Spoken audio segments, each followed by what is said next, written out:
First of all welcome to INS. Thank you so much.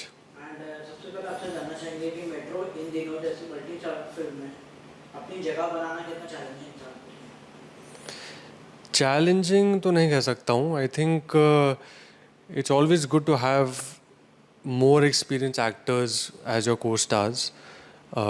When you are able to act in front of actors who have been in the industry for so long, जैसे पंकज त्रिपाठी और कोंकणा सेन जी, you learn so much from them just being around them.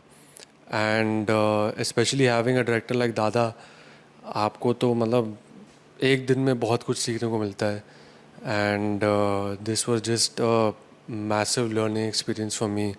And to have experienced people around you, you only feel better and better as you work with such talented and experienced artists. So it was a phenomenal experience. Talking about Anurag Basu, director के साथ काम करते वक्त आपने कभी अपने आप को क्रिएटिवली रिस्ट्रिक्टेड फील किया? रिस्ट्रिक्टिव तो नहीं भाई, मुझे लगता है कि जिस तरह से वो अपने एक्टर्स को डायरेक्ट करते हैं ना, सबसे पहले तो उनके पास स्क्रिप्ट है ही नहीं. तो you have to trust so much in his ability कि he will have you in good hands, and he will put you in a place where it is challenging but it will bring out the best in you. And I think restrictive is not the word. I would say he gives you a lot of freedom to do whatever you want, because he is that creatively charged director. And मतलब he gives you the lines on the day, वो उसमें अलग ही challenge है, but that gives you not only this on the edge feeling, but it also makes you trust your abilities and your impulses. Usually हम देखते हैं कि जब कोई नया एक्टर इतनी मल्टी स्टार कास्ट में कहीं ना कहीं कुछ इनसिक्योरिटी फील करता है, या कभी कुछ ऐसा हुआ आपके साथ? इनसिक्योरिटी मुझे नहीं लगा. बल्कि मुझे लगता है कि जब आप किसी एक्सपीरियंस एक्टर के सामने आप एक्टिंग कर रहे हो या उनसे सीख रहे हो, आई फील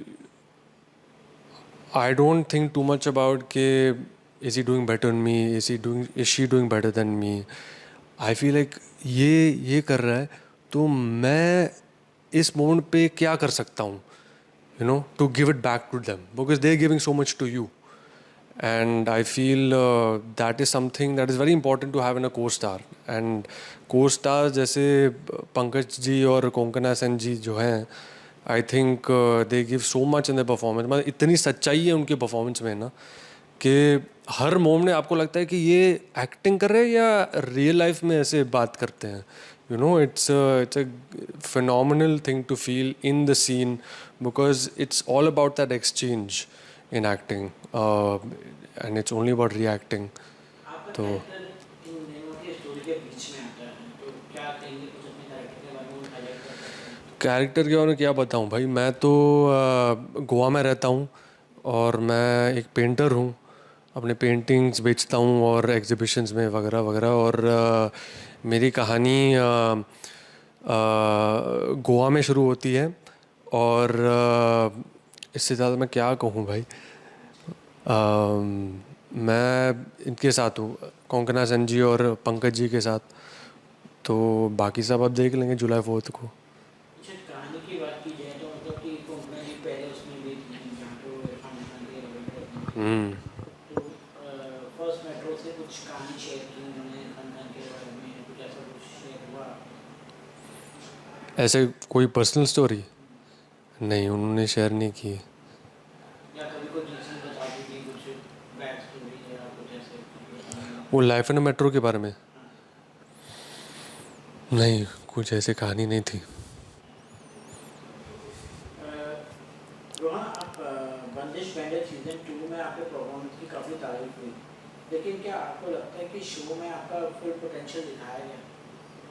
फुल पोटेंशियल तो हर प्रोजेक्ट में ऐसा आपको लगता है कि नहीं नहीं, मुझे और दिखा सकता था, मुझे कुछ अलग कर सकता था, मैं कुछ अलग कर सकता था. तो हमेशा ऐसा लगता है, मतलब एक कलाकार को ऐसा ही लगेगा कि I could have done something different or could have done more, and I feel I gave it my all and I learn the piano for the role. And मुझे हमेशा एक सपना था कि अगर मुझे एक एथलीट का रोल मिले या म्यूजिशियन का रोल मिले तो मैं उस दुनिया में पूरी तरह से डूब जाऊंगा, and I will learn that sport or that instrument in order to fully portray the character to the best of my abilities.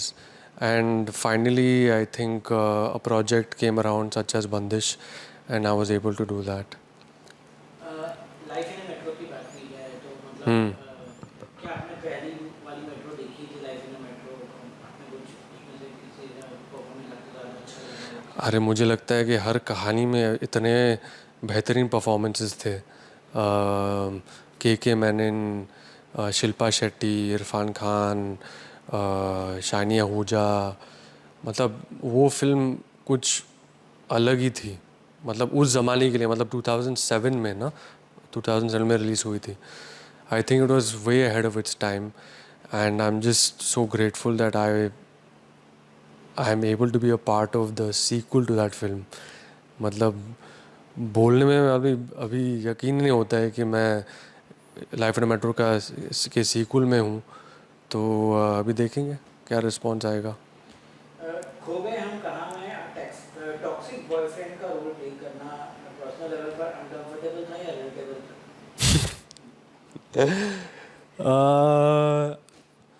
Uncomfortable तो नहीं है भाई, मुझे लगता है कि हर इंसान के अंदर वो शेड होता है, एक टॉक्सिसिटी होती है। तो आई फील रोहन भाटिया को मतलब प्ले करने में बहुत मज़ा आया। It was a role where I was able to just unleash and show this different side to myself, and it was a great experience working with Arjun and सिद्धांत, अनन्या, आदर्श। And अभी भी मुझे message आते हैं कि भाई we hate your character, we wish Rohan didn't block Ananya, ये वो। आपके फैंस कहते हैं कि आपको हमेशा ग्रे या फ्लॉड कैरेक्टर्स मिलते हैं, क्या आपको लगता है कि आपको टाइपकास्ट किया जा रहा है? टाइप कास्ट तो कैसे कह सकते हैं भाई, मुझे लगता है कि हर इंसान या तो ग्रे हैं या तो फ्लॉड हैं। तो if you get those opportunities to play in a movie or O T T show, then that is amazing because we are like that. Hollywood से बॉलीवुड तक का सफर कैसा रहा? क्या यहाँ आके किसी इनसाइडर आउटसाइडर वाली फीलिंग का सामना हुआ? इनसाइडर आउटसाइडर की फीलिंग तो होती है भाई, क्योंकि मतलब हर इंडस्ट्री में होती है। I feel if you focus too much on that then you always feel like कि यार मेरे साथ नहीं होगा, how do I get to this point, how do I get to that point, everyone else is people from film families are able to do it in such a short amount of time, मेरे लिए तो बहुत time लग रहा है ये वो। तो मैं उस जोन में नहीं फंसता हूँ। आई फील कि हर इंसान का अलग अलग सफ़र होता है, and if you are focused and you are day by day doing something or the other to work on yourself and work on your craft, you will reach there. आपको लगता है बॉलीवुड में टैलेंट से ज़्यादा networking important है? नहीं, मुझे लगता है कि कला से ज़्यादा धंधा है, and you have to accept that reality. Sometimes there are films that are very artistic that become massive box office hits. Sometimes उल्टा होता है। So I feel you have to be able to, sorry आपका सवाल क्या था? क्या आपको लगता है बॉलीवुड में नेटवर्किंग के टैलेंट से ज़्यादा नेटवर्किंग इम्पोर्टेंट है? मुझे तो लगता है कि भाई कला से ज़्यादा धंधा है। तो आपको ये ध्यान में रखना पड़ता है कि there are some films that are very highly artistic that don't do well, some that are not as artistic that do well, and networking is a part of it. Yeah, I mean you can be the best actor in the world, but if you don't go out there and put yourself out there, then you may not get the opportunities that someone else who may not be that great of an actor is getting. So you have to be able to do both, I feel. आपने आपने add Bollywood और OTT सब किया है, क्या आपके लिए पैसा ज़्यादा इम्पोर्टेंट है या क्राफ्ट? क्राफ्ट, बिल्कुल। पैसा भी इम्पोर्टेंट है, बट अगर दोनों मिल जाए तो इवन बेटर। आजकल के टाइम में रियल टैलेंट ज़्यादा चल रहा है या सोशल मीडिया फॉलोइंग, आपको क्या लगता है?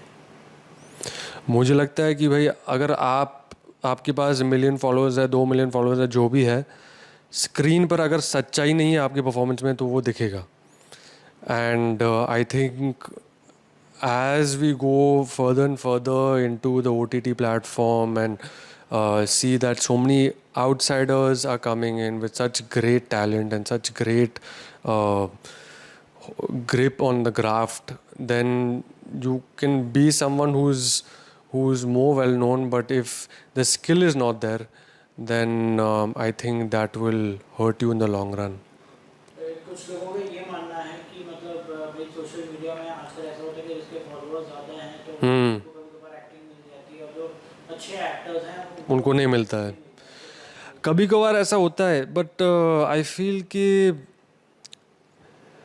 एंड में ना किसी को आपको लॉन्जेविटी नहीं दे सकते। मतलब अगर आपके पास फॉलोइंग है और चलो ठीक है 2 रोल मिले आपको फॉलोइंग की वजह से, तीसरा रोल शायद मुश्किल होगा, क्योंकि लोगों को पता चलेगा कि भाई ये बस मतलब इंस्टाग्राम पे फेमस है, पर स्क्रीन पे वो प्रेजेंस नहीं है, तो वो धीरे धीरे से आ जाएगा। नहीं तो if you feel like you are someone who is working on the craft and you have the opportunity now and you are working on it and you are taking acting classes and you are constantly exploring the craft, then no one can stop you.